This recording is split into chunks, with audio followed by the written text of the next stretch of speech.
juga kami akan panggilkan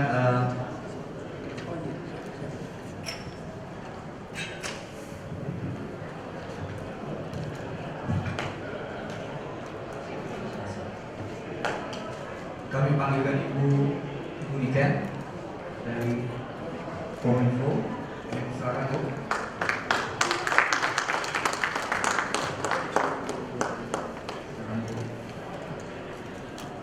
Juga kami panggilkan Ibu Dian Fatwa dari ABC Internasional. Dan kemudian ada Ibu Helen. Kami silakan Bu, Ibu Helen dari Nielsen.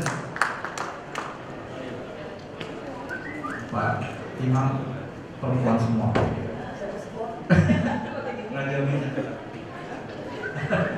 Dan Pak Santoso Aziz. Ya, silakan Pak Santoso sebagai Ketua ATVRI Asosiasi TV Lokal Indonesia.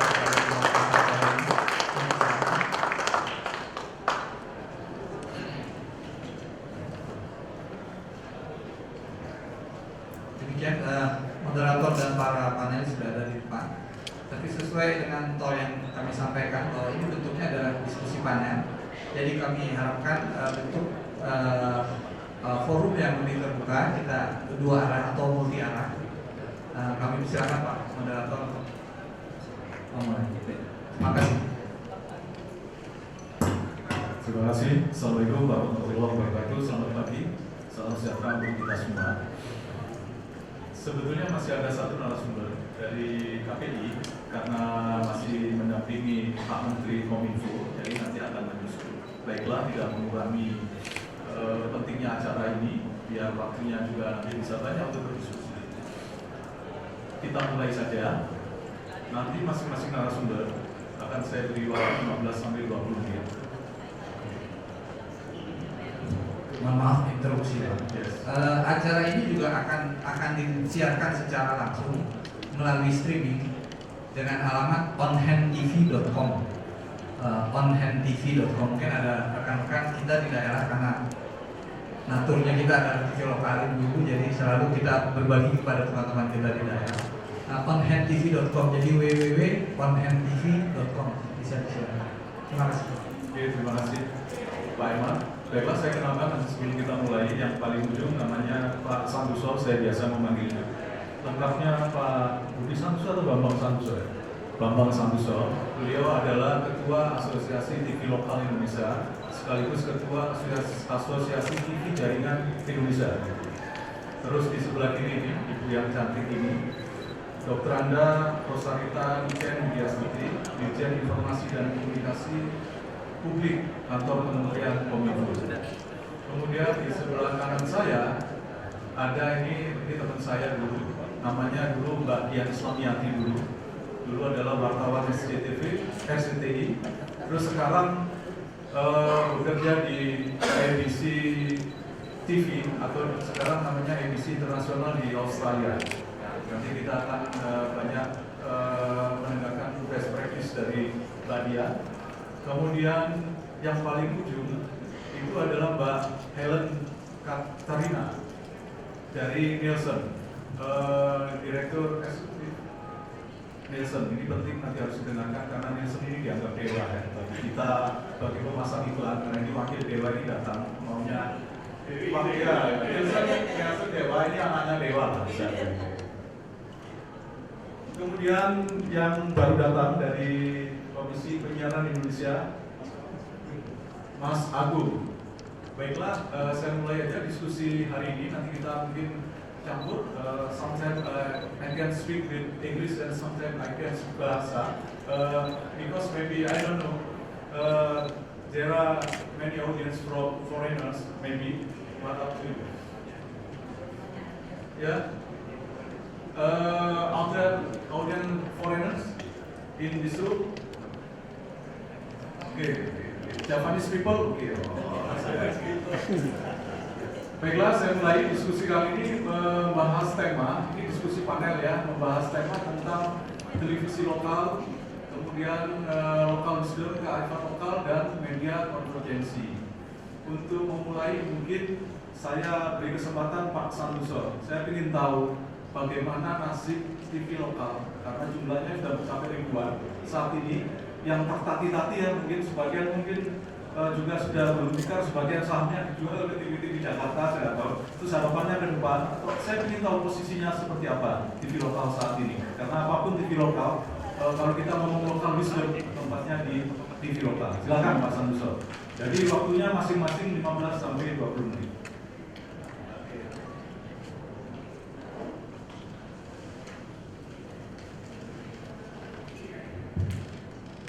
Terima kasih Pak Imam. Selamat pagi, salam sejahtera bagi kita semua. Assalamualaikum warahmatullahi wabarakatuh. Sebetulnya saya mau materi yang terakhir. Cuma karena saya sebagai tuan rumahnya, saya hanya membuka dulu. Nanti materi saya yang terakhir. Jadi nanti yang tamu-tamu dulu. Cuma menginformasikan bahwa keberadaan TV lokal kita sekarang ini dalam posisi transisi. Ya, persiapan menghadapi migrasi ke digital yang sudah terlambat, kemudian juga ke depan akan terjadi konvergensi media yang harus sama-sama dihadapi semua. Nah, ini yang perlu kita bahas bersama, perlu kita mendapatkan masukan-masukan dari para narasumber kita ini, sehingga bagaimana TV lokal ini bisa tetap eksis, TV lokal kita ini bisa tetap berperan di lokalnya masing-masing maupun secara berjaringan, juga secara eksistensinya bisa dirasakan baik di lokal maupun secara regional maupun secara nasional. Itu pertama-tama saya ucapkan terima kasih kepada narasumber yang sudah hadir pada pagi hari ini. Kami percaya bahwa ekspor ini akan memberikan masukan-masukan kepada kita sehingga kita bisa mulai memikirkan dan mulai membuat satu strategi langkah ke depan, sehingga secara TV lokal yang di sini ada yang dari Aceh, Jawa Tengah, dan ada yang dari Lombok, dari Manado, dari Ambon, dari lainnya. Nah, saya percaya bahwa pada pagi hari ini kita akan mendapatkan materi-materi yang bagus yang bisa memberikan wacana dan masukan-masukan kepada kita semua untuk susun bagaimana strategi TV lokal yang keberadaannya diakui, bahkan dilahirkan oleh undang-undang. Nah, sementara ini juga sedang terjadi di DPR, sedang terjadi penyusunan RUU tentang perubahan undang-undang penyiaran, dan TVRI salah satu yang diberikan kepercayaan untuk memberikan masukan-masukan, dan ini semua juga akan menjadi bahan sehingga nanti waktu kita diundang RTP lagi, kita juga akan menjadikan bahan-bahan yang kita dapatkan menjadi masukan. Begitu Pak Imam, terima kasih bisa kita. Terima kasih Pak Santoso, biar kita mulai untuk kita semua yang ada. Saya mulai dari Bu Niken sebagai regulator. Ini akan penting, kita ini akan seperti apa nantinya, apakah ada regulasi yang sangat progresif atau apa nanti bisa disinggung tentang digitalisasi penyiaran, seperti apa saja.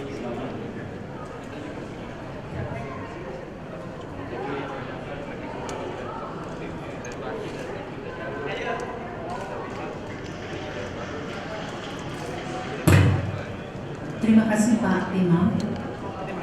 Selamat pagi Bapak Ibu semua. Assalamualaikum warahmatullahi wabarakatuh.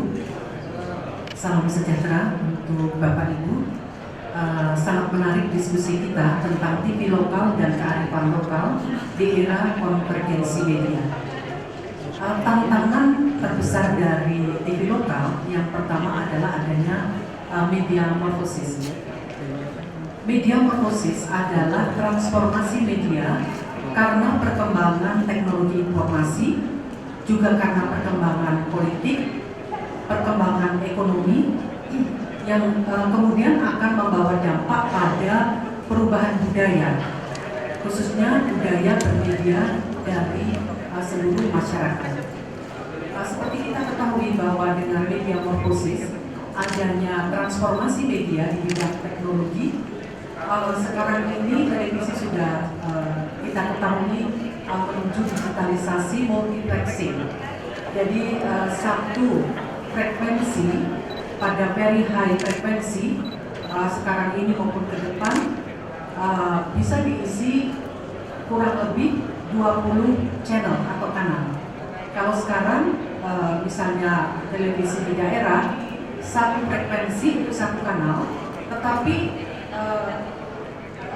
kita di Indonesia sudah memulai dengan adanya TV digital, walaupun itu baru tahap uji coba dan diselenggarakan oleh TVRI, tetapi kanal yang ada di TVRI itu pun ada beberapa kanal yang disediakan untuk TV swasta. Nah, ini adalah tantangan ke depan bagi TV lokal, karena frekuensi-frekuensi yang ada nantinya akan menjadi banyak sekali kanal-kanal televisi yang akan muncul melalui digitalisasi. Kemudian tantangan yang kedua dari TV lokal selain transformasi media di bidang digital, juga adanya perubahan politik, karena bentuk ataupun sistem penyiaran itu selalu segaris dengan sistem pemerintahan yang ada. Kalau sistem pemerintahannya demokrasi, tentu televisi ataupun dunia penyiaran juga mengarah pada penyiaran yang demokratis. Tetapi kalau sistem kenegaraannya otoritarian ataupun sosialis dan lain sebagainya, bentuk penyiarannya tentu akan menyesuaikan. Dan Indonesia adalah negara demokrasi, karena itu bentuk penyiarannya adalah sistem penyiaran yang demokratis. Nah, dengan adanya kebebasan pers, televisi juga salah satunya digunakan untuk hal-hal yang berkaitan dengan politik. Kemudian dari sisi ekonomi, karena adanya konglomerasi media, sehingga media televisi ini juga mengalami konglomerasi. Jadi kalau kita melihat televisi yang ada di Indonesia, ini jaringannya mungkin ada 12 pemilik pemain besar. Nah, inilah monopoli opini dari televisi-televisi tersebut, sehingga konten maupun iklan tentunya akan mengacu pada para pemilik. Inilah tantangan yang juga besar bagi TV lokal.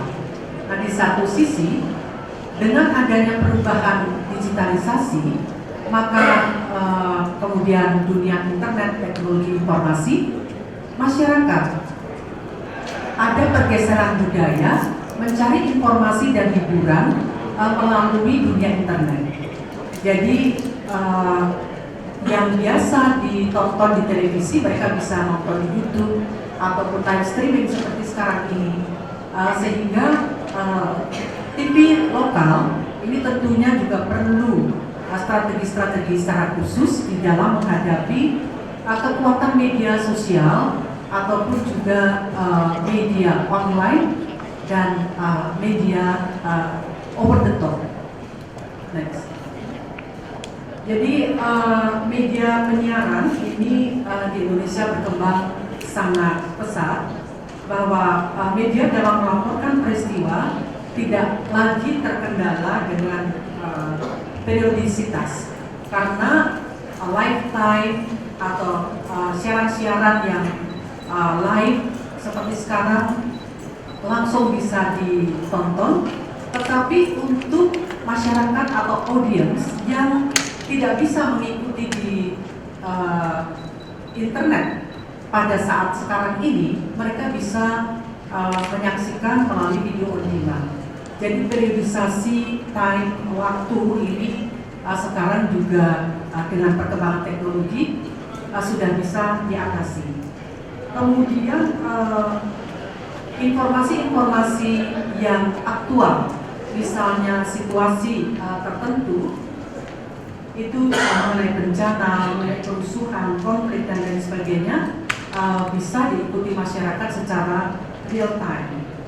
Kemudian juga dengan adanya kemerdekaan pers, kebebasan pers ini menghasilkan media yang bebas dan tentu harapan dari masyarakat kebebasan yang bertanggung jawab. Next. Jadi seperti kita ketahui bahwa peran media adalah memberikan informasi, hiburan, edukasi, dan kontrol sosial. Tetapi kalau kita melihat materi-materi yang sifatnya hiburan itu masih mendominasi siaran-siaran televisi kita. Next. Padahal kalau kita kembali kepada Undang-Undang Penyiaran, bahwa fungsi dan tujuan penyiaran sesuai dengan Undang-Undang Penyiaran Nomor 32 Tahun 2002, tujuannya adalah ini yang perlu benar-benar kita pahami dan menjadi pedoman bagi pengelola televisi baik lokal maupun nasional.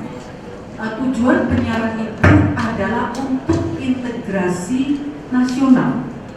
Ini yang mungkin kita tahu atau lupa, atau mungkin kita tidak tahu bahwa tujuan penyiaran itu untuk integrasi nasional.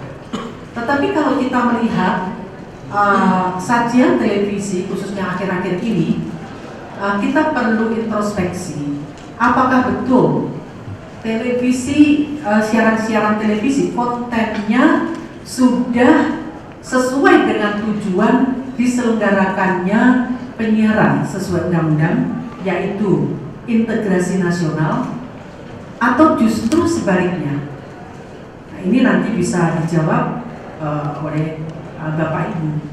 Kemudian tujuan yang kedua, televisi lokal maupun nasional itu adalah membentuk watak dan jati diri bangsa. Nah, sekarang antara watak dan jati diri bangsa Indonesia yang dulu terkenal ramah, toleran, kemudian saling menghormati, kemudian karena sejak berdirinya negara ini pluralisme, Bhinneka Tunggal Ika, apakah TV-TV sudah meletakkan landasan membangun watak dan jati diri bangsa? Kemudian apakah konten siaran sudah mencerdaskan kehidupan bangsa melalui sinetron, melalui berita, melalui siaran budaya dan lain sebagainya? Kemudian apakah TV-TV itu sudah memajukan kesejahteraan melalui berbagai programnya? Kemudian membangun masyarakat mandiri, demokratis, adil, dan sejahtera, di samping menumbuhkan industri yang sehat. Nah, apa yang menjadi fungsi dan tujuan penyiaran ini mari kita kembalikan sesuai dengan fungsinya. Kalau sekarang ini barangkali mungkin agak kurang sesuai dengan fungsinya, tanggung jawab kita lah para pengelola televisi untuk paling tidak ada waktu-waktu tertentu yang digunakan untuk mewujudkan fungsi dan tujuan penyiaran. Karena televisi itu adalah media yang menggunakan ranah publik, frekuensi dipinjamkan 5 tahun untuk radio, 10 tahun untuk televisi. Apakah sudah memberikan hak publik untuk mendapatkan tujuan ini? Ini yang perlu kita pahami.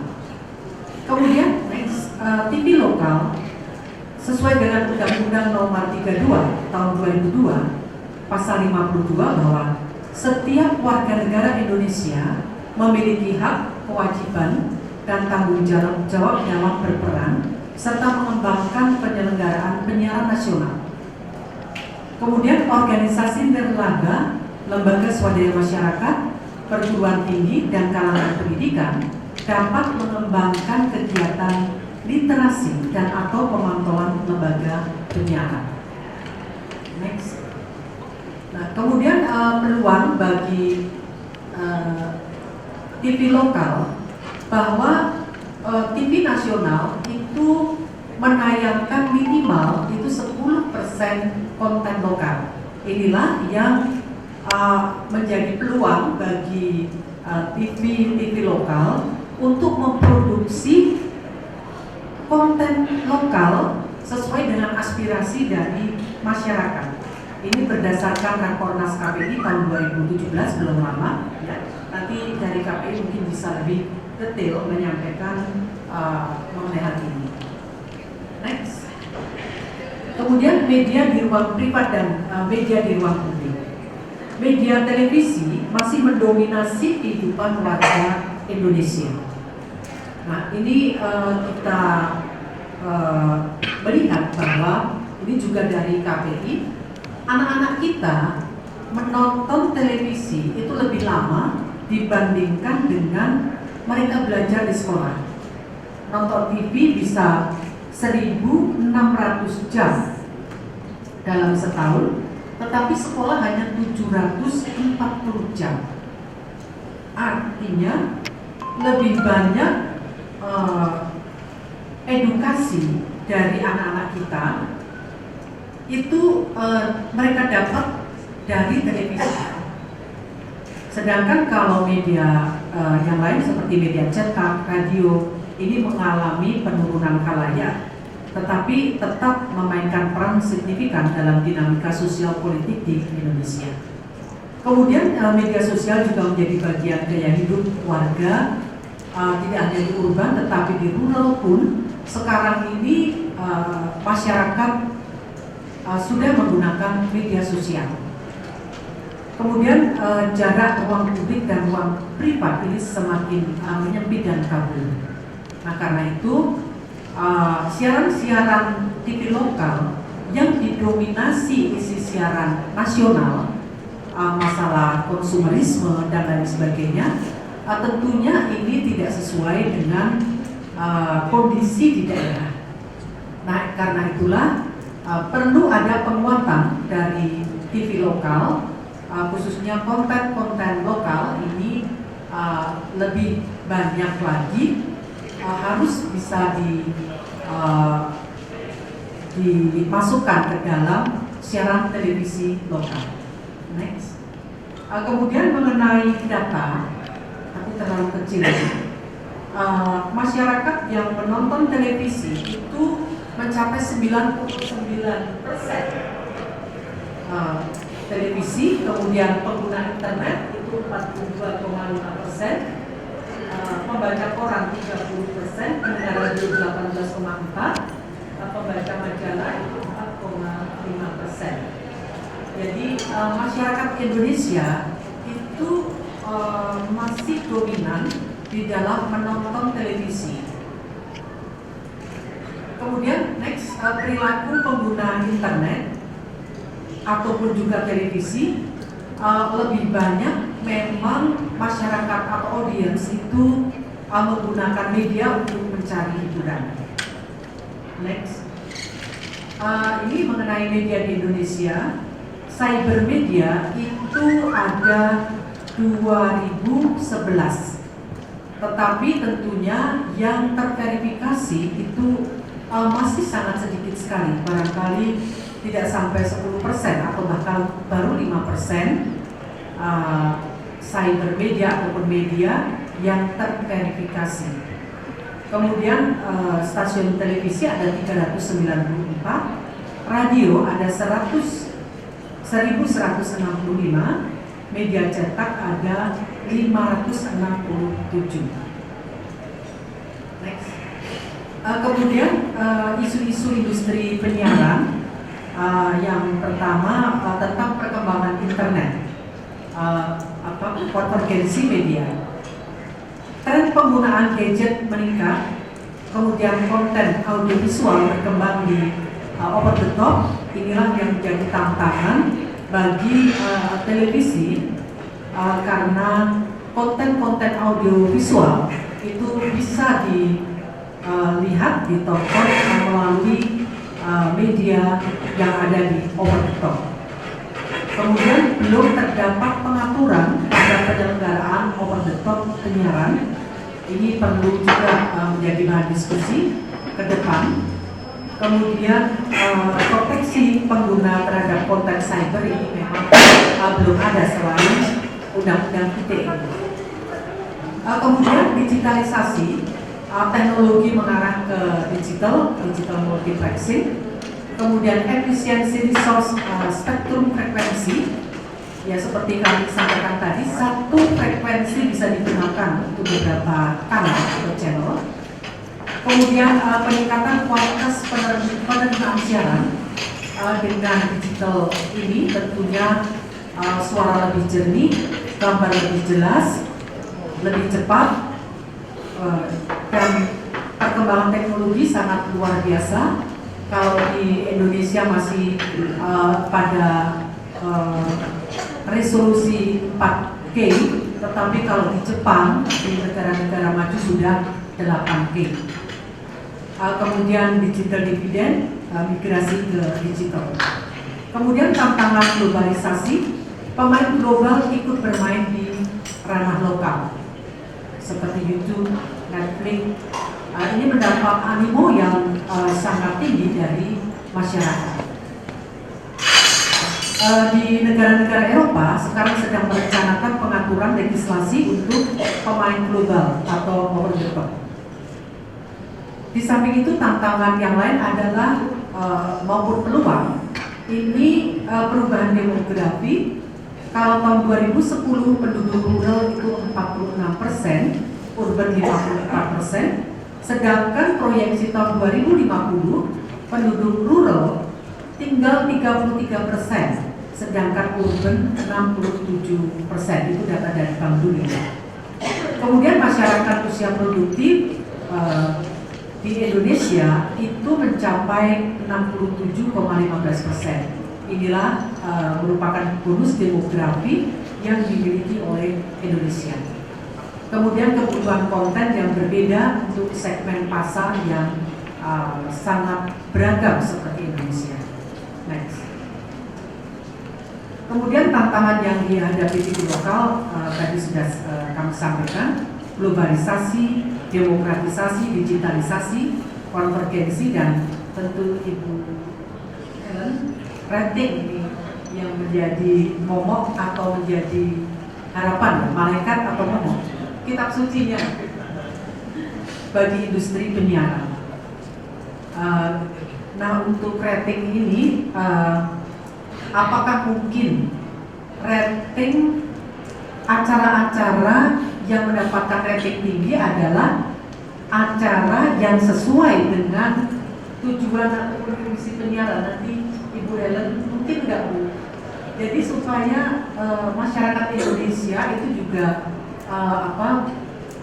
terliterasi, terdidik melalui siaran-siaran. Tidak semua mengikuti selera pasar, tetapi dari biro iklan itu mau pasang iklan apabila isinya sesuai dengan paling tidak ada sebagian yang sesuai dengan fungsi penyiaran tadi. Kemudian tantangan yang lain adalah aspek kelembagaan sumber daya manusia. Next. Untuk TV lokal yang sangat kami harapkan adalah mengangkat kearifan lokal yang menginspirasi, laporan pembangunan daerah, infrastruktur, turisme, kuliner, pemilihan angle dengan rasa lokal. Kemudian TV lokal sangat penting untuk mengakomodasi peristiwa-peristiwa di daerah yang mungkin tidak cukup kuat untuk diangkat secara nasional maupun penting bagi orang daerah. Kemudian TV lokal kami harapkan bisa mengambil peran Indonesia sentris, keberagaman, mengimbangi sentralisasi dalam berbagai bidang kehidupan, termasuk informasi. Pembangunan Indonesia tidak lagi Jakarta sentris, namun Indonesia sentris sesuai dengan program pemerintah dengan mengangkat kearifan lokal yang jarang terekspos ke media. Peran strategis dari TV lokal. Next, edukatif, mencerahkan, memberdayakan, dan ini next yang sangat kami harapkan, TV lokal bisa membangun cinta tanah air, negara kesatuan Republik Indonesia. Ini sangat penting sekali, khususnya saat ini perlu didorong melalui program-program yang mempunyai wawasan kebangsaan. Next, TV sebagai pilar keempat dalam melaksanakan fungsi edukasi selain rumah tangga, sekolah, lembaga agama, dan media massa. Next, sebagai penutup, peran TV lokal sebagai sarana edukasi di ruang publik kami harapkan menjadi the great orchestrators, kemudian juga the great explainers, the great leverage, kemudian the great localizers. Ini segala hal yang berkaitan dengan ekonomi, sosial, politik, dan lain sebagainya diorkestrasi oleh TV lokal, sehingga output dari TV lokal itu tidak hanya output tetapi outcome yang mempunyai manfaat bagi pengembangan, baik itu pengembangan ekonomi, pengembangan sosial, pengembangan budaya di daerah tersebut, sehingga daerah mendapatkan benefit dari adanya TV lokal. Sekian, terima kasih, saya kembalikan ke Mas Imam. Terima kasih, tepuk tangan Indonesia. Luar biasa, sangat menarik data-data yang dipaparkan mengenai tantangan, kemudian ada tawaran-tawaran untuk mengatasi tantangan itu. Saya yakin Kementerian Kominfo saat ini memang perlu TV lokal membuka keran seluas-luasnya, terutama daerah terluar. Siapa yang mau membuat TV di daerah itu pasti dikasih izin. Masalahnya setelah TV-nya ada, bisa nggak berjalan? Nah, itu masalahnya. Karena itu kita tetap butuh support dari Kominfo, bagaimana regulasi yang akan dibuat tetap pro keberadaan TV lokal. Baiklah, supaya diskusi ini makin dalam, lagi dibuka mengenai data dan fakta, saya persilakan ke Mas Agung. Mungkin juga masih bisa mengelaborasi atau ada yang lainnya, silakan Mas Agung. Ya, terima kasih. Selamat siang, salam sejahtera. Assalamualaikum warahmatullahi wabarakatuh. Sekali lagi kami terima kasih karena kami diundang dalam acara yang saya kira sangat bermanfaat. Tadi Ibu Nika sudah memaparkan secara sebagian normatif. Saya coba lebih detail karena kita memang punya data. Yang pertama, basis kita dalam melihat TV lokal maupun TV berjaringan itu adalah Undang-Undang 32 tahun 2002. Jadi memang undang-undang ini dibuat sebagai ganti dari sistem penyiaran yang sentralistik, ya. Karena sebelum Undang-Undang 2002 tidak ada lagi undang-undang yang demokratis, semua masih peninggalan pada masa Orde Baru. Nah, di dalam Undang-Undang 32 ini ada beberapa hal yang cukup krusial terkait dengan tema kita, itu konten lokal. Yang pertama adalah kewajiban minimal 10% tiap televisi yang berjaringan, ya, untuk kemudian 10% itu adalah konten lokal. Jadi kewajiban TV ber-SSD, atau kalau pada masa Orde Baru TV nasional. Jadi kalau misalnya ada satu stasiun TV yang punya jaringan, nah di setiap wilayah jaringan, umpamanya di Surabaya, itu 10% harus konten Surabaya. 10%. Nah, itu yang pertama. Yang kedua, terkait TV lokal itu juga dimungkinkan berdiri, ya, dikarenakan Undang-Undang 32 tahun 2002. Jadi selain TV ber-SSD ini juga ada TV lokal. Jumlahnya itu ratusan TV lokal yang berizin. Dan yang tidak berizin tidak ada dalam data kami. Itu lapor, itu tugas dari Kemkominfo sebetulnya yang punya perangkat, ya. Jadi kalau yang berizin itu ada ratusan.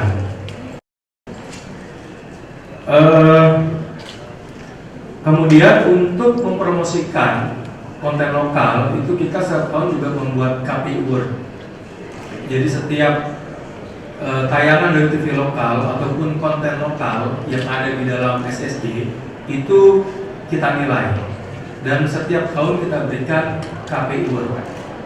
Nah, penilaiannya itu ada dewan juri, itu dari orang-orang yang cukup kompeten, dilihat dari banyak sisi dan kemudian diberikan anugerah. Mungkin tahun depan kita akan berikan KPI Award khusus TV lokal, agar TV-TV lokal ini memiliki atau memproduksi konten yang berkualitas, dan ini juga sekaligus merupakan upaya publikasi terhadap keberadaan TV lokal. Nah, kendala yang terjadi selama ini adalah, nah ini yang menarik. Yang pertama memang TV lokal, tadi Pak Moderator mengatakan kalau mendirikan TV itu mudah, tetapi nextnya itu sulit, pemasukannya itu sulit.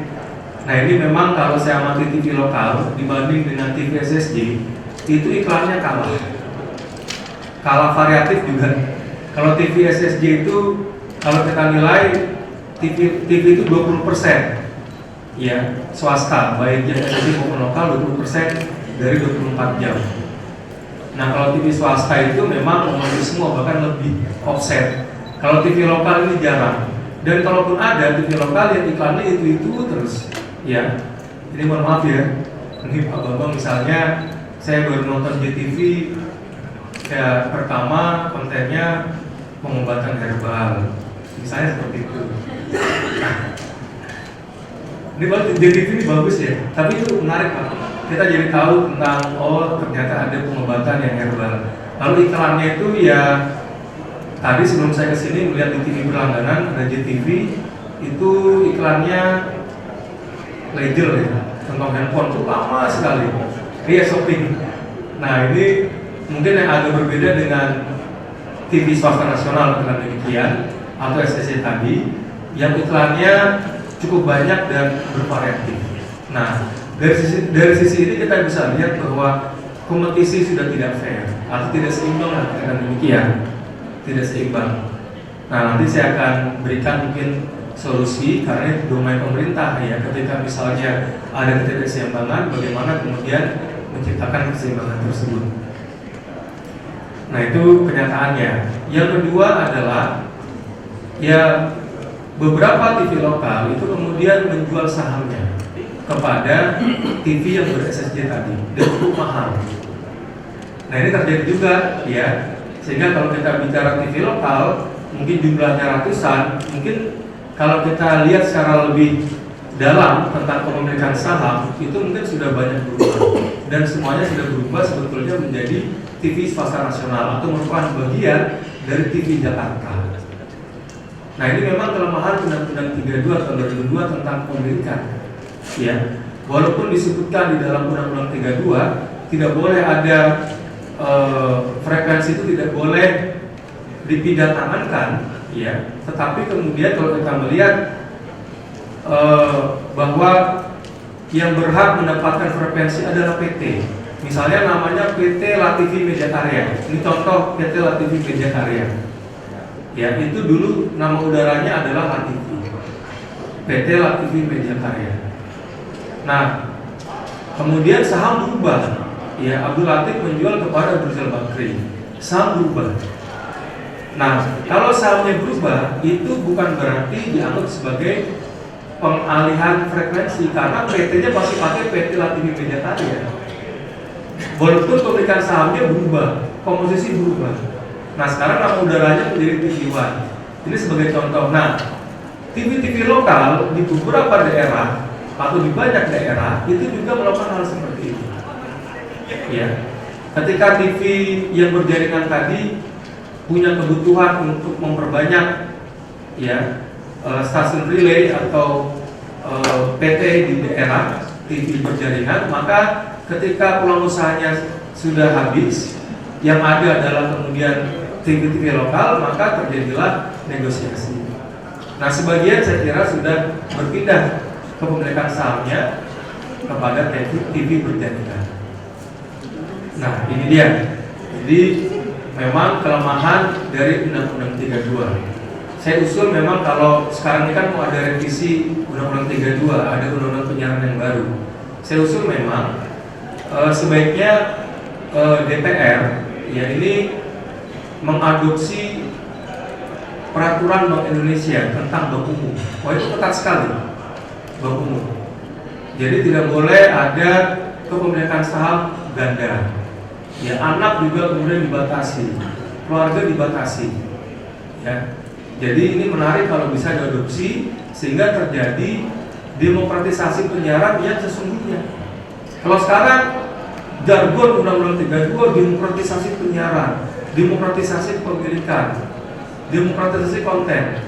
Nah, demokrasi pemilikan mana mungkin tadi disebut 12 pemain besar televisi. Ya nggak, Pak Moderator, tadi disebut 12.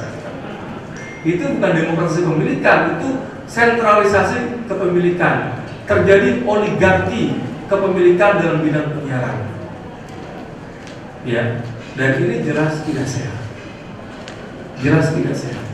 Makanya,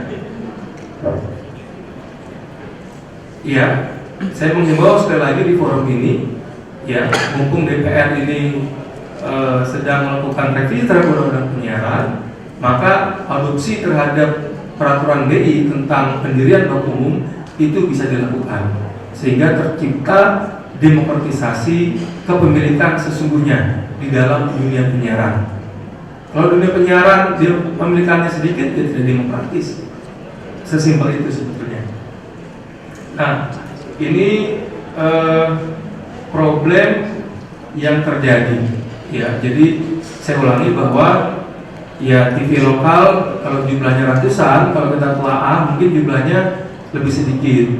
Ya, kalau kita teliti kan cuma PT-nya sama, nama udaranya sudah berbeda.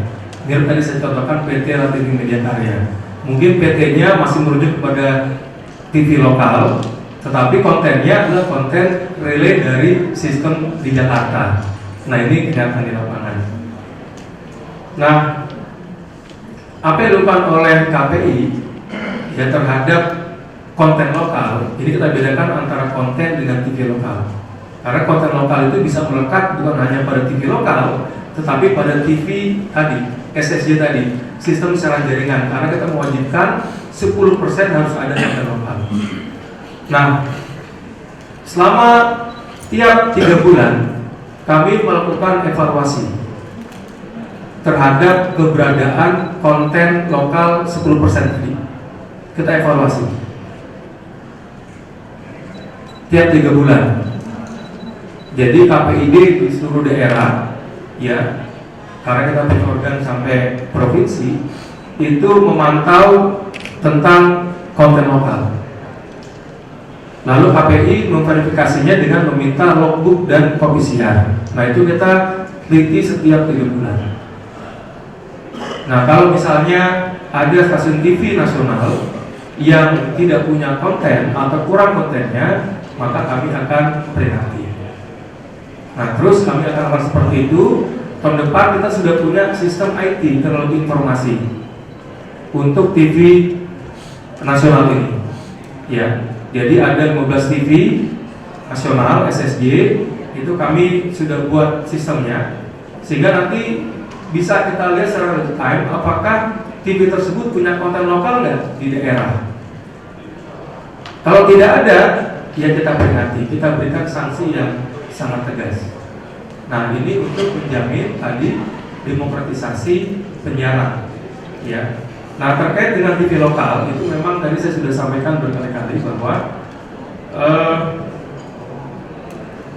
problemnya memang sekali lagi masalah finansial.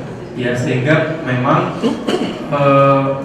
beberapa konten dari TV lokal itu saya kira kurang mampu bersaing dengan TV yang nasional ini. Nah ini memang problemnya. Nah sekarang kita melihat tentang prospek ke depan, ya terhadap eksistensi TV lokal dan keberadaan konten lokal. Kalau kita kaitkan dengan di undang-undang baru, rencana undang-undang baru tentang digital, ini menarik.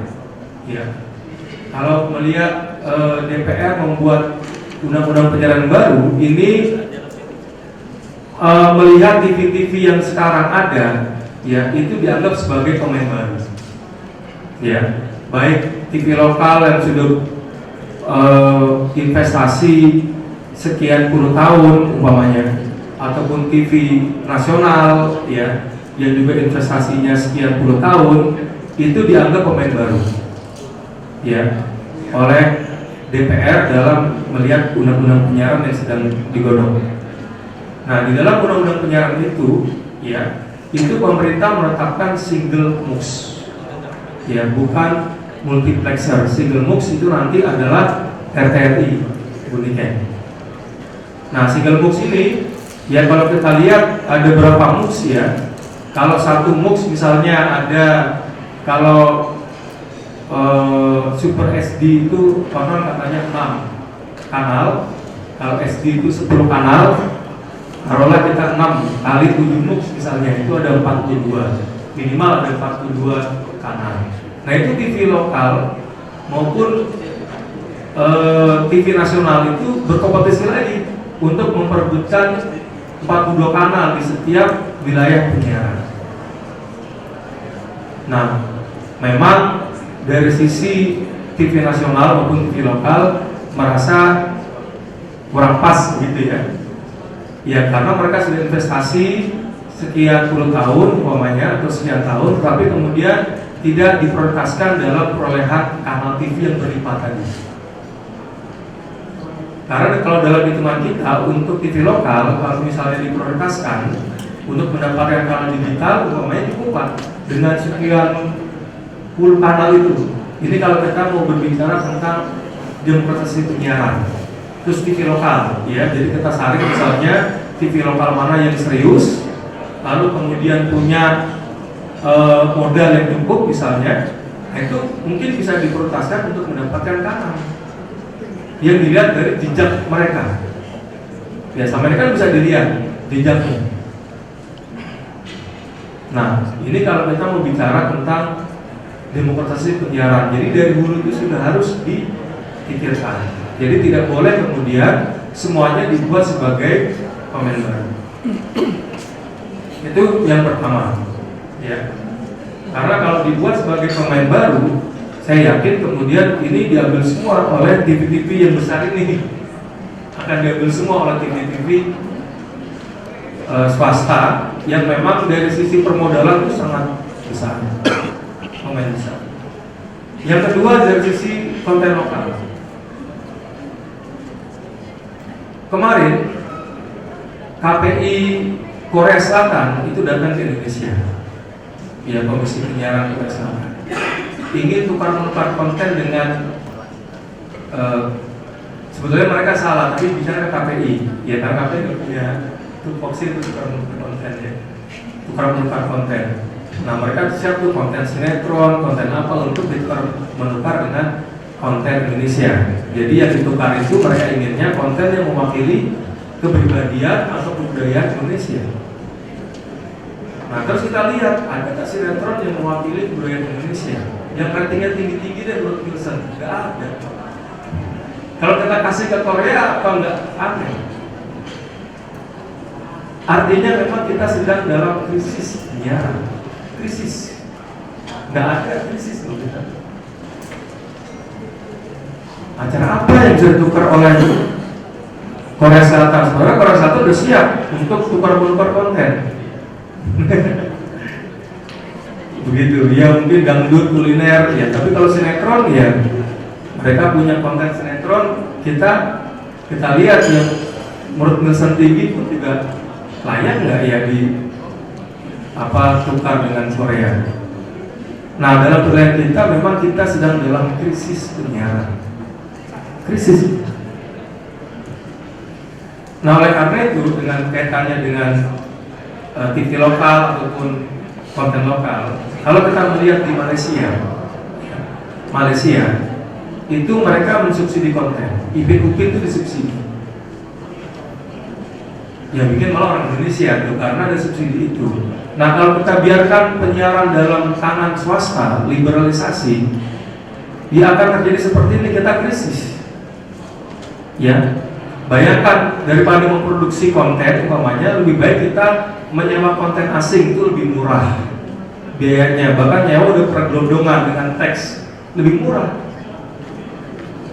Maka orang menjadi demam India, demam Turki, ya besok demam Korea, ya seperti itulah kira-kira. Jadi kita memang sedang krisis. Nah, mungkin perlu juga dibuat semacam kreativitas, ya. Apalagi ini era desentralisasi. Kalau pemerintah pusat umpamanya duitnya kurang, habis waktunya. ya, misalnya bagaimana kalau pemerintah provinsi kemudian mensubsidi konten untuk TV lokal, umpamanya itu. Nah, ini saya kira opsi-opsi yang bisa dikembangkan. Karena KPID Jabar, ya, umpamanya untuk daerah untuk radio, ya, bukan untuk TV lokal. Untuk radio ini kan radio nasibnya sama seperti TV lokal. Radio akibat adanya media sosial dan sebagainya, ya mereka lambat laun mulai mati. Ini di daerah. Nah, KPID Jawa Barat itu di daerah Kuningan itu mengadakan MOU, ya, memfasilitasi MOU antara Bupati Kuningan dengan radio-radio di Kuningan. Yang pertama, misalnya iklan Pemprov maupun BUMD Pemprov itu masuk ke dalam radio itu. Jadi radio ini hidup. Ya, mungkin yang pertama tadi kemarin itu bulan kemarin baru MOU kecil 350 juta. Ya, cuma saya kira ini kan akan terus bertahap sehingga kemudian TV lokal juga mendapatkan pemasukan, ya, secara kontinu dari pemerintah provinsi. Apalagi kalau kemudian pemerintah provinsi mau mensubsidi konten khusus untuk TV lokal. Saya kira seperti itu. Terima kasih. Assalamualaikum warahmatullahi wabarakatuh. Waalaikumsalam. Terima kasih Mas Agung. Aplaus untuk Mas Agung. Kita berharap banyak untuk Mas Agung di komisioner KPI produk baru yang sekarang ini orang baru semua, hasil mudah-mudahan membiang ke TV lokal. Soal 10% konten lokal, Mas, kita juga melihat di daerah, tapi disiarkannya tengah malam, Mas, ketika semua orang tidur, ya. Kemudian itu produksinya juga virtual, jadi dikerjakan dari Jakarta. Terus tidak ada manfaatnya orang daerah. Padahal kalau kita semangatnya undang-undang penyiaran, daerah itu juga bisa dapat tetes ekonomi lah. Nanti ini pendidikan juga bisa atau regulasinya seperti apa. Baiklah, dari narasumber tadi lebih banyak tentang lokal, ya. Baik demikian maupun Mas Agung. Ini di sebelah saya ada Mbak Dian Fatwa, itu namanya yang Spanyolti, lama meninggalkan Jakarta ke Australia. Mungkin ada ekspresi karena sekarang bekerja di edisi TV itu semacam TVRI, ya Mbak, ya.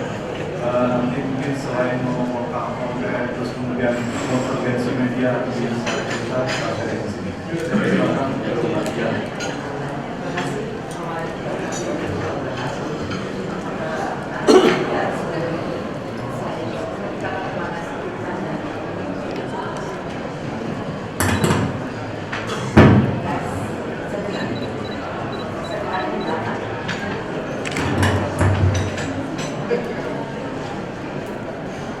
Operator mana ya, operator ya?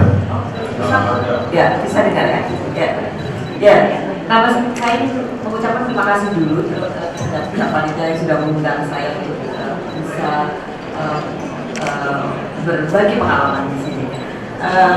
Saya sudah 16 tahun bekerja di Australian Broadcasting Corporation, baru 16 tahun.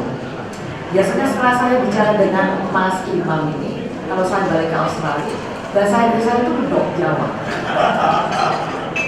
Nah, yang menarik ini Mas Imam, ya, kawan-kawan saya itu justru senang kalau mendengar bahasa Inggris saya bedok Jawa. Karena apa? Bagi mereka eksotik. Jadi kelokalan kita, ketika kita ketika kita hidup dalam suasana globalisasi, justru itu yang menarik. Nah, kalau sudah sebulan 2 bulan bahasa Inggris saya sudah kelihatan sangat Australia. Jadi mereka bilang, why you want to speak like Australia? Jadi mereka malah justru nggak suka kalau saya berbicara dengan bahasa Inggris, karena ya yang di depan saya ngomongnya orang Australia, jadi saya kadang-kadang lupa saya bicaranya justru dengan logat Australia. Ini menunjukkan bahwa sebetulnya keunikan kita justru menjadi nilai tambah yang membuat orang ini tertarik dalam suasana globalisasi. Di Australia itu kalau tidak salah ada sekitar 400 bahasa. Kenapa sampai ada 400 bahasa? Karena Australia adalah negeri yang sangat multicultural. Jadi semua orang itu sekitar 28% masyarakat Australia lahir di luar negeri.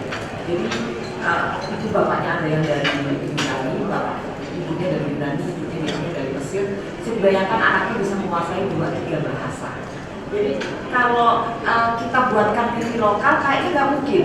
Karena akan banyak sekali. Tapi yang menarik adalah pemerintah membuatkan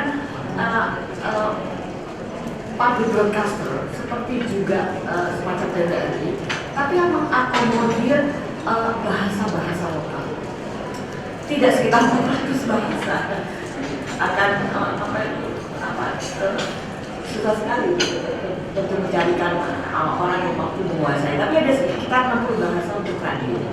Nah, untuk konten-kontennya, kita bekerja sama dengan biasanya negara-negara, misalkan dari kita bisa mampu melihat film Iran, film Israel, dari negara-negara di mana nenek moyang kita itu berasal.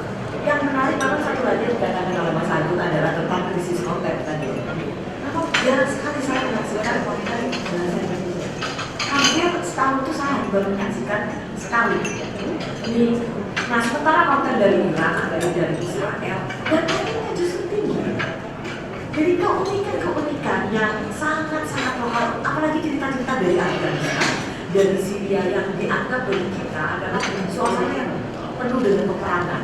Namun yang muncul adalah cerita yang misalnya anak yang ingin bersekolah dan tidak punya sepatu, hubungan ibu bapak, tapi bukan cerita tentang perang.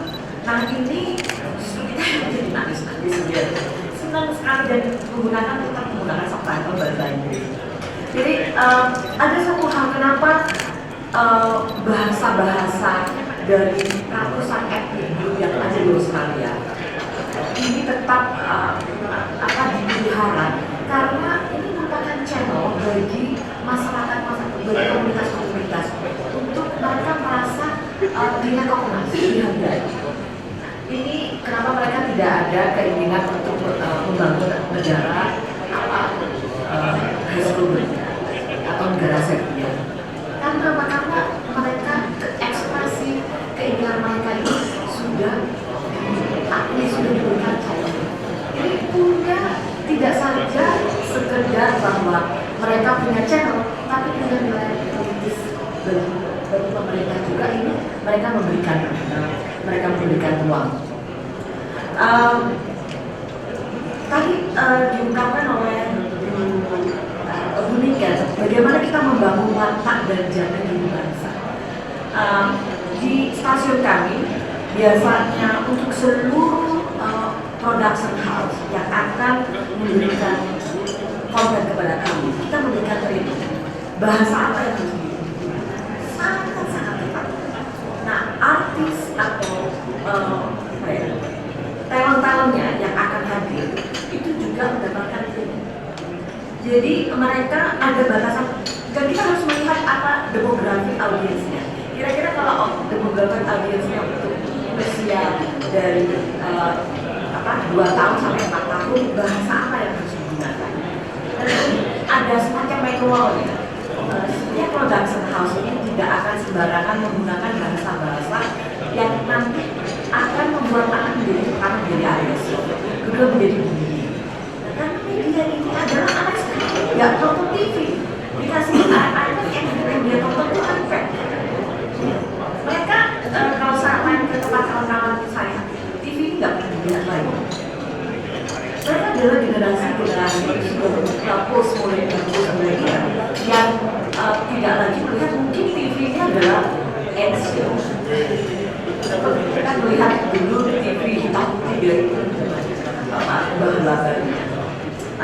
Saya ingin bicara tadi mengenai bagaimana training harus dilakukan dan kemudian di sekolah-sekolah ini biasanya ketika kita merasakan ada persoalan tentang bullying yang sering ada. Sekolah-sekolah ini segera melakukan adaptasi terhadap kurikulum pendidikan sehingga anak-anak itu paham. Misalnya ketika ada peristiwa climate change, anak langsung paham bagaimana mereka menggunakan air pandu itu tidak dipisahkan dua. Cepat sekali. Nah, begitu juga dengan hoax. Bagaimana mereka mengadaptasi hoax ini? Mereka diberikan PR untuk membaca atau melihat konten mana yang mereka anggap ini kredibel, berita yang kredibel.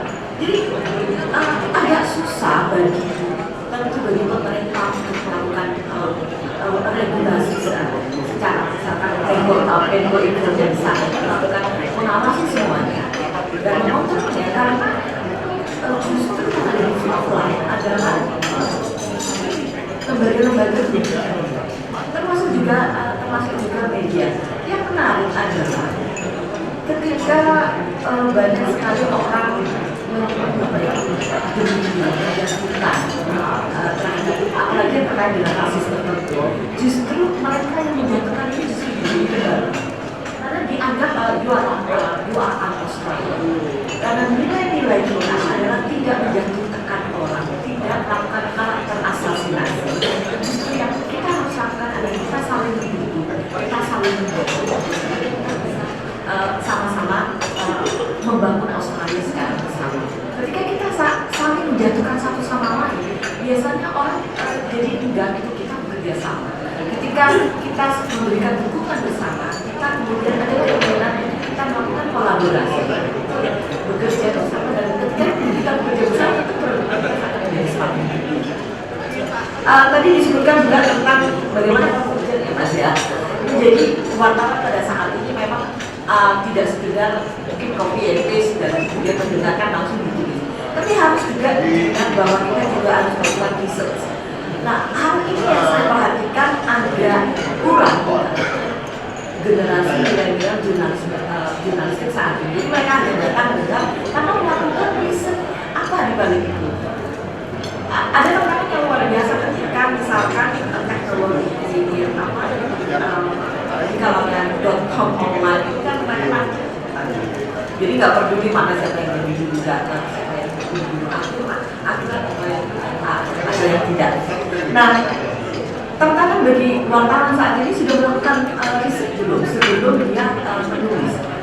Tidak hanya kita mampu melakukan riset, tapi juga ketika konten ini disiarkan itu sekaligus juga behind the scenes juga melakukan Twitter, juga melakukan Facebook. Jadi konvergen di sini bukan sekedar dia multi platform, jadi digital, radio, streaming, tapi juga pada multi platform di sosial media. Pada saat yang bersamaan, penonton akan melihat bagaimana reaksi dari audiens yang lain ketika biasanya secara langsung ya Mas ya.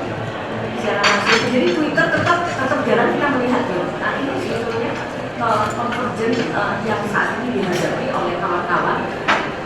Menariknya nih Mas Imam ya. Anak-anak kalau saya melihat staff saya generasi di bawah 30 tahun cepat sekali dia bekerja dari menjadi multitask. Cepat sekali. Nah kenapa ini kita harus menggarap ini? Banyak memberikan training kepada kawan-kawan generasi milenial dalam hal ketika mereka masih melakukan multitask, tapi ada salah satu kelemahan mereka adalah pada research dan pada judgment bagaimana mereka apakah konten yang mereka sajikan ini nantinya impact-nya bagi masyarakat seperti apa. 10% dari konten lokal dan disebutkan oleh Bu Niken dan Mas Agus. Tapi ini menarik sekali Bu Niken ya. Karena kalau saya pindah ke misalnya saya traveling dari negara bagian Victoria atau negara bagian New South Wales, konten yang saya lihat itu betul-betul berbeda. Jadi baik dari televisi swasta maupun televisi public broadcaster itu kontennya mereka punya konten nasional dan konten lokal. Bagi saya secara nasional saya bisa melihat melalui mudah mendapatkan. Tapi konten lokal itu bisa kan? Saya justru ingin mendengar apa sih yang sedang terjadi di kampus saya nggak paham. Jadi saya pikir ini sebuah peluang bagi kawan-kawan di lokal media, bagaimana pendatang-pendatang itu ini melihat apa yang sebetulnya terjadi di daerah mereka. Dan karena audiens mereka juga cukup aktif ya, karena audiens cukup aktif, mereka juga menginginkan bahwa konten-konten mereka itu juga it's part of the isu yang misalkan termasuk banjir yang dibahas oleh local government, juga dibahas oleh misalkan stakeholders yang ada. Jadi berita-berita tidak harus selalu sentralistik. Nah, ini buat saya sangat menarik. Oh, ternyata di negara bagian Western Australia ini seperti ini ya. Ini barangkali perlu untuk digali ya oleh kawan-kawan. Tentunya yang jadi tantangan adalah mendidik rekan-rekan wartawan untuk menjadi multi talent, tidak hanya mampu menguasai televisi, tapi juga mampu juga melakukan sosial media. Bahasa yang harus diungkapkan tentu juga bahasa yang berbeda. Saya punya di tempat saya bekerja, self-service ini sangat luar biasa besar dan luar biasa tinggi. Sehingga saya sangat berhati-hati untuk berbicara di Twitter. Kenapa demikian?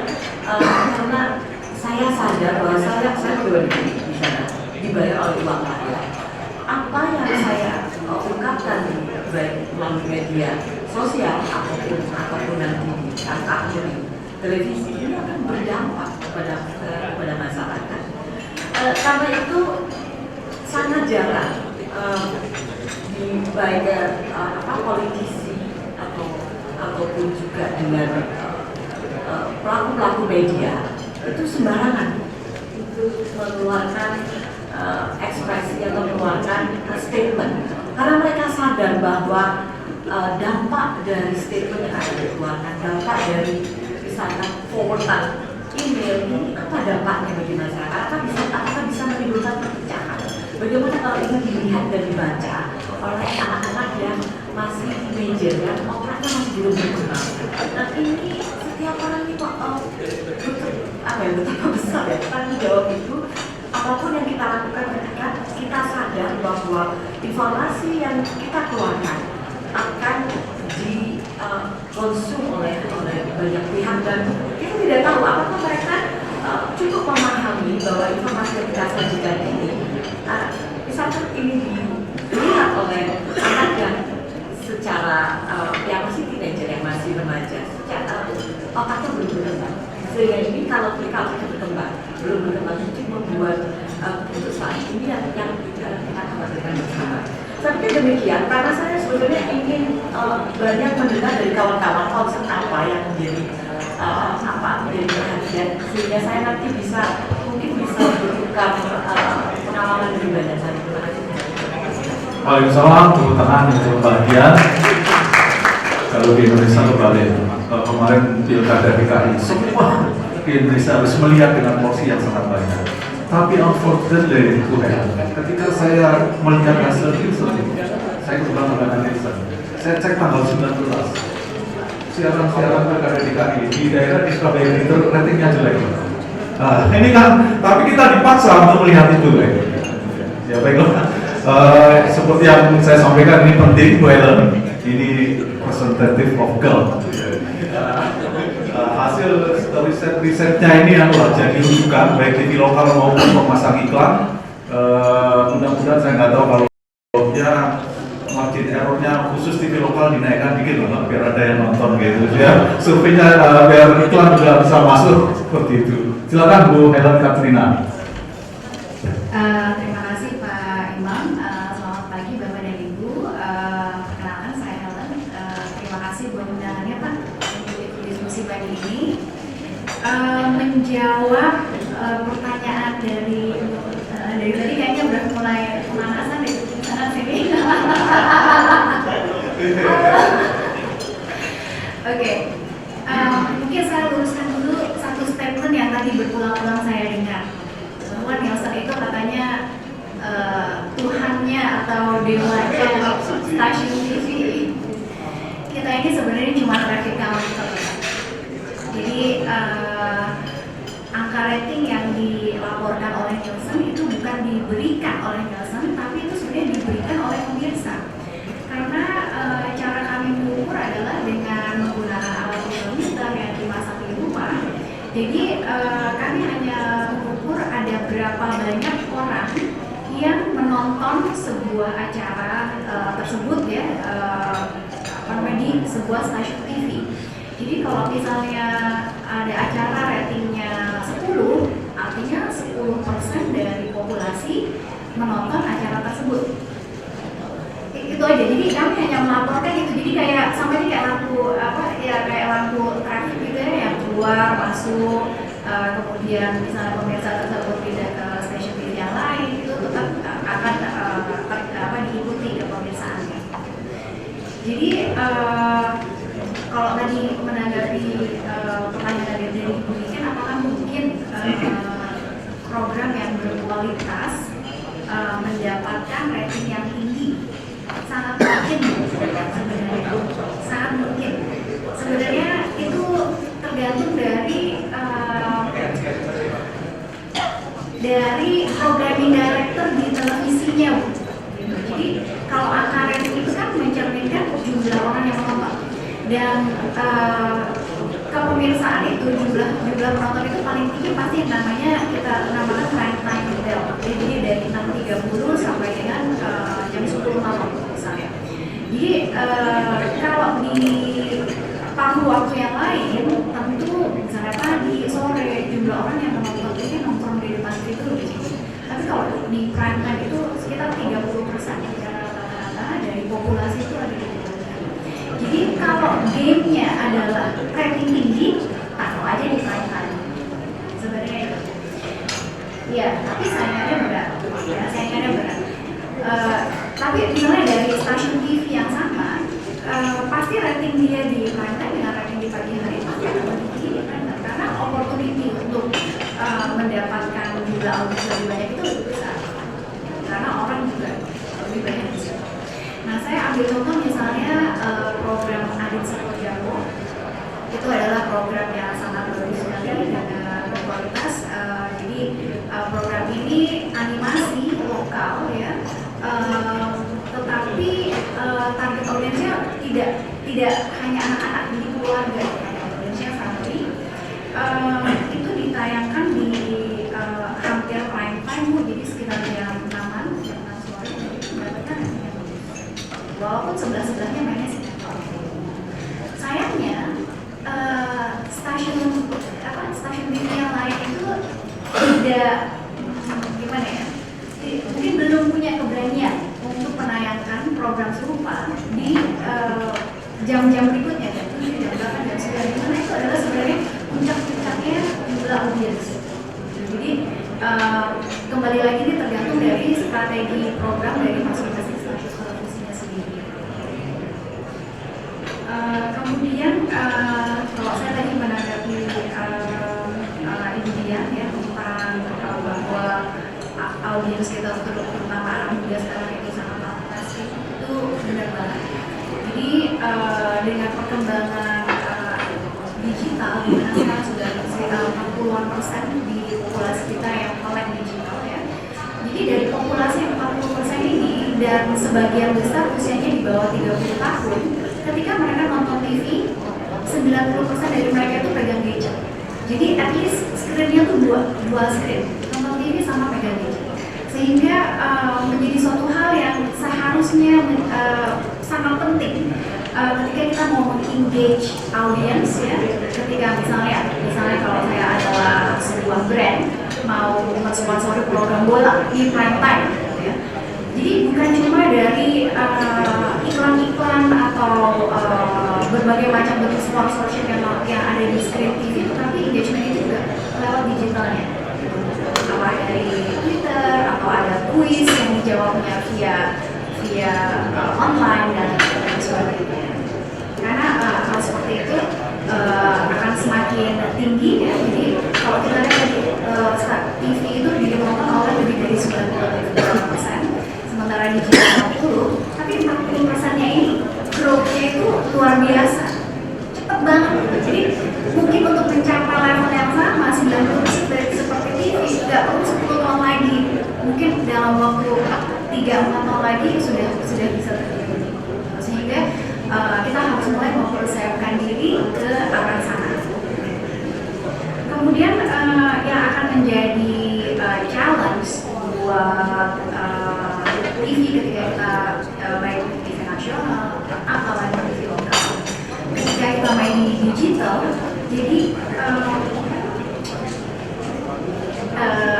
border, jadi kawasan area coverage itu menjadi irrelevant.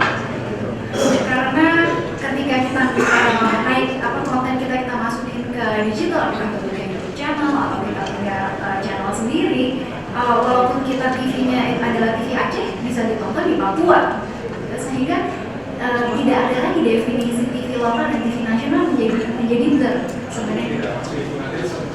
Nah, itu saat ini belum ya. Tetapi kami akan mengukur ke sana, Pak.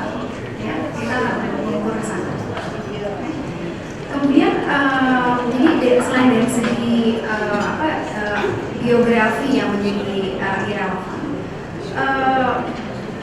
definisi dari apa itu stasiun TV juga akan menjadi tidak relevan lagi. Karena kalau kita lihat sekarang menuju digital, jadi stasiun TV ini mau menjadi digital company dengan konten-kontennya dinaikkan ke sini, kemudian mengengage audiens juga lewat cara-cara digital yang lain ya. Sebaliknya, company digital seperti misalnya Google, YouTube, Facebook, mereka mau jadi TV company. Mereka memasukkan video-video konten di dalam platformsnya untuk mengengage audience. Nah, ketika TV mau jadi digital mau jadi TV, nanti ketemunya di mana nih? Yang satunya di mana itu kita belum tahu.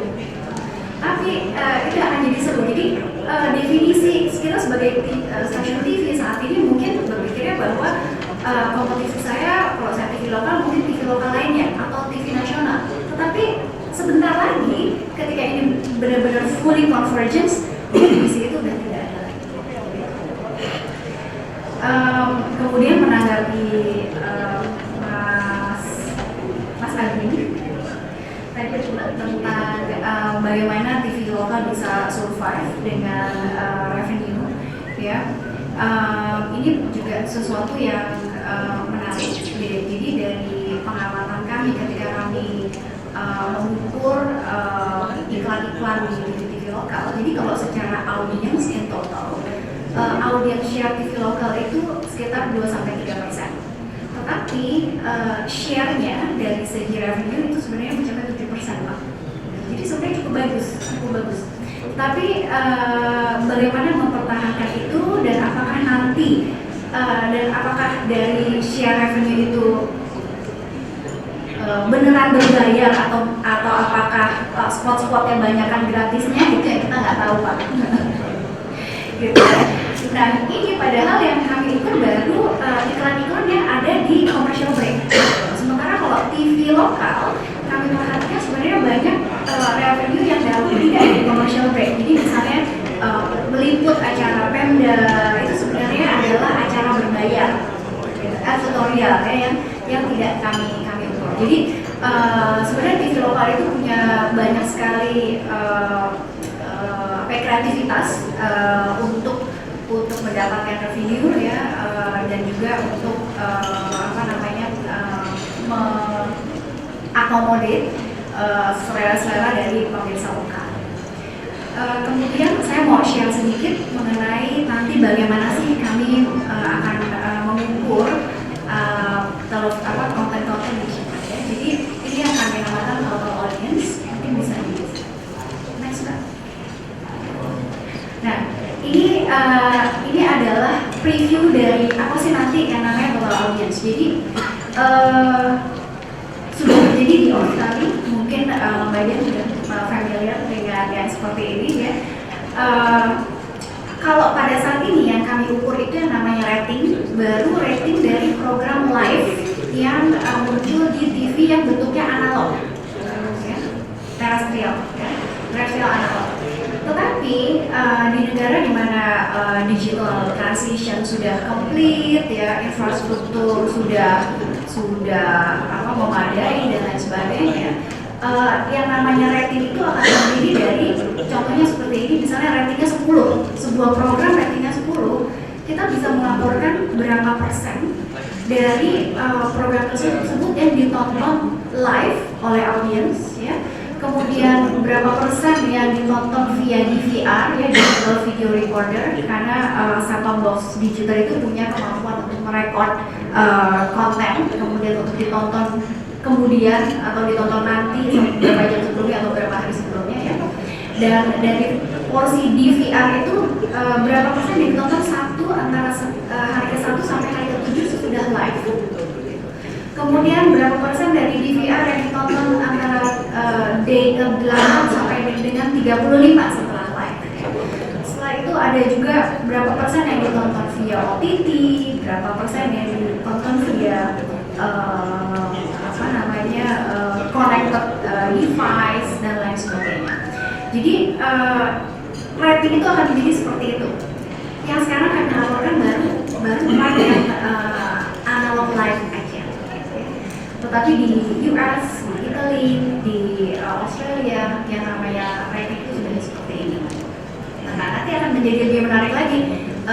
Yang akan kita anggap currency, rating sebuah program itu rating yang live aja atau live plus 1, live plus 2, live plus 3. Itu nanti kita kembalikan kepada industrinya, maunya seperti apa. Kemudian, tetapi challenge di dalam mengukur digital itu adalah kita tahu bahwa kalau sekarang ini kita nonton TV itu bentuknya TV di rumah, ya. Tetapi kepemirsaan itu sebenarnya sekarang udah bisa lewat komputer, tablet, mobile. Orang bisa nonton apa aja dari device apa aja. Kemudian kepemirsaan itu ada yang bentuknya linear, ada yang bentuknya dynamic atau digital. Kalau di bentuk linear, antara konten dengan iklan jadi satu. Jadi kalau kita sama-sama nonton program anak jalanan, misalnya, sekarang namanya Anak Langit, ya, di SCTV, kita semua akan terpapar iklan yang sama. Tetapi pada ketika program ini menjadi digital, itu tidak relevan lagi, karena kita bisa nonton program yang sama, tetapi iklan yang Anda lihat dan yang saya lihat beda. Sama ketika kita sekarang melihat, kita sama-sama buka detik.com, iklan yang Anda lihat dan yang saya lihat beda. Kenapa? Karena itulah yang namanya programmatic advertising. Jadi berdasarkan search history kita, berdasarkan apa yang sering kita lihat, itu iklan yang disajikan kepada kita. Sehingga antara konten dengan iklan akan berpisah. Kemudian complicated lainnya adalah semua bentuk device ini mempunyai cara yang berbeda-beda mengekspresikan apa itu exposure gitu. Jadi ada yang menamakannya dalam bentuk page views, ya. Kemudian ada yang namanya page load, site visitors dan lain sebagainya, Unix gitu. Nah, terus jadi ini ukurnya bagaimana? Next, Mbak. Sehingga yang harus kami lakukan adalah kalau kita mau menyatukan ini semua, kita harus agree bahwa semua ini harus punya terms yang sama. Jadi terms yang akan digunakan sama dengan terms yang saat ini kita gunakan untuk mengekspresikan sebuah TV rating. Jadi dia akan di rating, reach, dan frequency. Dan ini akan sama across semua tipe device dan baik di environment linear maupun di environment dynamic atau digital. Kemudian karena tadi di dalam dynamic settings itu antara konten dengan iklan bisa berpisah, ya, sehingga nanti yang namanya rating itu ada rating konten dan rating iklan. Jadi akan dibagi menjadi dua total advertising ratings. Jadi misalnya saya sebagai PNG, saya mau tahu total rating untuk Pantene yang di televisi dan yang di digital itu totalnya berapa. Jadi yang seperti itu sudah akan available di semester 2 tahun ini. Jadi dalam beberapa bulan lagi kami akan sudah merilis total advertising ratings. Nah, kemudian nanti dari segi konten juga sama seperti itu. Karena konten anak jalanan, anak langit saat ini hanya bisa dilihat di TV atau hanya beberapa mungkin di video.com karena dimiliki oleh Amtech. Dan sekarang yang baru ada ratingnya barunya di TV. Tapi nanti ratingnya anak langit kita bisa lihat rating yang datang dari televisi, yang datang dari video.com atau misalnya dia punya YouTube channels, itu totalnya ratingnya berapa. Jadi itu kami akan lakukan total content rating, saya ini akan available di next. Nah, kemudian ketika kita bicara tentang konten itu kan bukan hanya dalam video format, ya. Konten itu akan menjadi ada video, ada audio, dan juga ada teks.